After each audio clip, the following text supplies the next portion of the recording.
افغان طالبان کا supreme leader کی زیر صدارت اجلاس، حکومت سازی پر اہم فیصلے۔ ذبیح اللہ مجاہد کے مطابق ملا ہیبت اللہ کی زیر صدارت سپریم کونسل کا 3 روزہ اجلاس قندھار میں ہوا۔ سپریم لیڈر نے نئی اسلامی حکومت کے لیے سب کو ذمہ داریوں سے آگاہ کر دیا۔ طالبان رہنما سہیل شاہین نے ہارٹ ٹاک پاکستان میں کہا، مشاورت مکمل ہو چکی، نئی افغان حکومت چند روز میں بن جائے گی۔ افغانستان کی مدد کے لیے ڈرونز کانفرنس جائے۔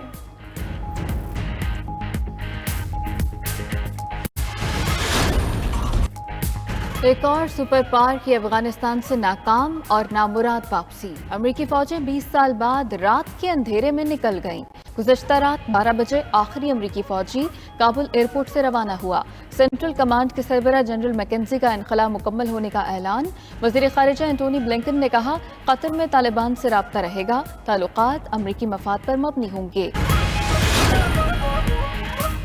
طالبان کا دنیا سے افغانستان کی نئی حکومت تسلیم کرنے کا مطالبہ۔ ذبیح اللہ مجاہد کہتے ہیں، افغانستان کو معاشی چیلنجز کا سامنا ہے، تاجر اور سرمایہ کار تعاون کریں، ایسی سرمایہ کاری لانے کی کوشش کریں گے جس سے خود مختاری متاثر نہ ہو۔ انس حقانی نے کہا، افغانستان میں امن و استحکام ترجیح ہے۔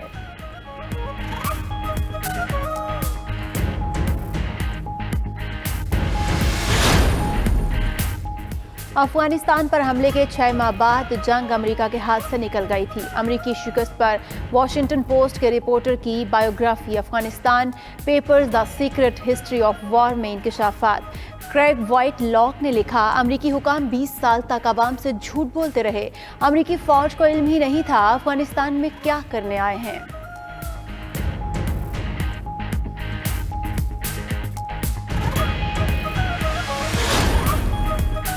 بین الاقوامی برادری افغان عوام کے ساتھ تعاون اور یکجہتی کرے۔ وزیر اعظم عمران خان کی جرمن وزیر خارجہ ہائیکو ماس سے ملاقات میں گفتگو۔ بولے، افغانستان میں معاشی استحکام یقینی بنانے کے لیے فوری اقدامات کی ضرورت ہے۔ پرامن اور مستحکم افغانستان پاکستان اور خطے کے لیے بہت ضروری ہے۔ جرمن وزیر نے افغانستان سے انخلا کی کوششوں میں پاکستان کی مدد کو سراہا۔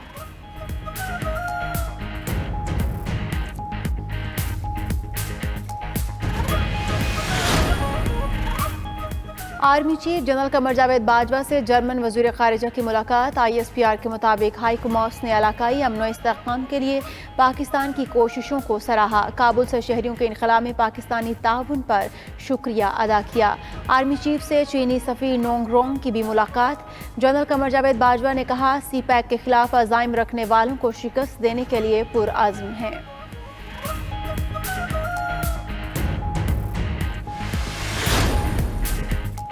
Bilawal Bhutto P D M جماعتوں کو اسمبلیوں سے استعفوں پر اکسانے لگے۔ بولے، پہلے بھی کہا تھا لانگ مارچ کریں، دوستوں نے پہلے استعفوں پر زور دیا، اب یہ لانگ مارچ کے لیے جا رہے ہیں، امید ہے پہلے استعفے دیں گے۔ پی ڈی ایم کنفیوز ہے، عوام بھی کنفیوز ہو گئے، چاہتے ہیں جلد از جلد شفاف الیکشن ہو، بزدار اور عمران کے خلاف عدم اعتماد لائیں تو حکومت نہیں رہے گی۔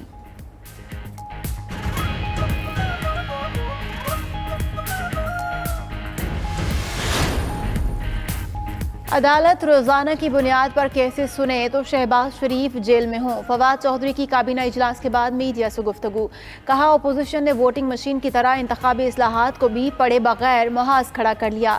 برطانیہ کی ریڈ لسٹ سے نکلنے کی پوری کوشش کر رہے ہیں۔ اب 17 سال کے نوجوانوں کو بھی ویکسین لگائی جائے گی۔ پاکستان اسٹیل ملز کے نجکاری کے لیے اشتہار جاری ہو گیا۔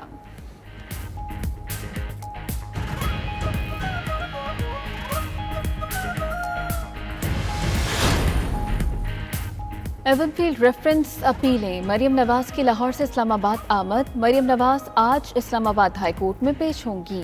ہائی کورٹ کا 2 رکنی بینچ مریم نواز اور کیپٹن ریٹائرڈ صفدر کی اپیلوں پر سماعت کرے گا۔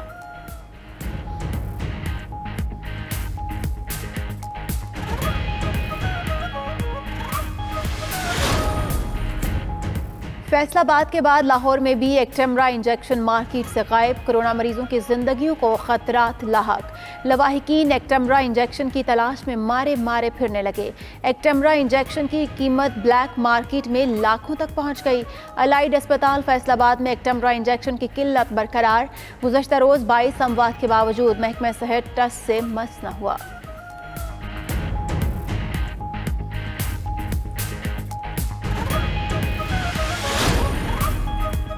عوام کے لیے خوشخبری، پیٹرول 1.5 روپے فی لیٹر سستا، ہائی سپیڈ ڈیزل اور مٹی کے تیل کی قیمتوں میں بھی 1 روپے 50 پیسے کمی، لائٹ سپیڈ ڈیزل 1 روپے فی لیٹر سستا کیا گیا، پیٹرول کی نئی قیمت 118 روپے 30 پیسے فی لیٹر، ہائی سپیڈ ڈیزل کی قیمت 115 روپے 3 پیسے فی لیٹر مقرر، نوٹیفیکیشن جاری، نئی قیمتوں کا اطلاق ہو گیا۔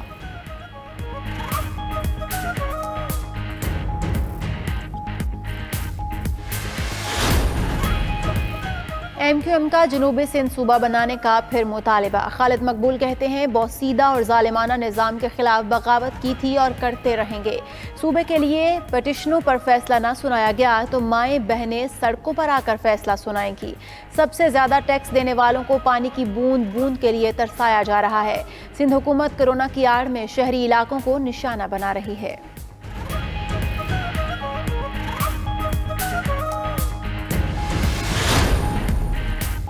پنجاب کابینہ نے جنوبی پنجاب سیکریٹریٹ رولز کی منظوری دے دی۔ وزیر اعلیٰ عثمان بزدار کہتے ہیں جنوبی پنجاب کو الگ صوبہ بنانے کی طرف پہلا قدم رکھ دیا۔ جنوبی پنجاب سیکریٹریٹ 3 ڈویژنز پر مشتمل ہوگا۔ جنوبی پنجاب کے ایڈیشنل سیکریٹری اور سیکریٹریز کو مکمل اختیارات دے دیے۔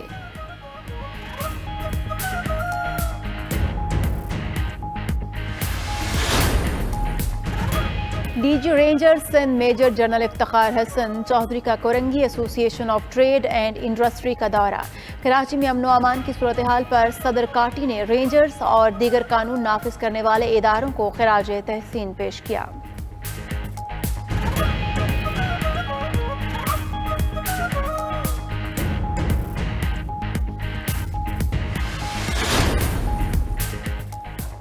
خادم حرمین شریفین سلمان بن عبدالعزیز کی زیر صدارت سعودی کابینہ کا اجلاس، سعودی پاکستانی اعلیٰ رابطہ کونسل کے قیام کی منظوری دے دی۔ کابینہ کے آن لائن اجلاس میں پاک سعودی تعلقات پر بریفنگ، رابطہ کونسل دو طرفہ تعلقات اور تجارت کو فروغ دینے کے لیے بنائی گئی۔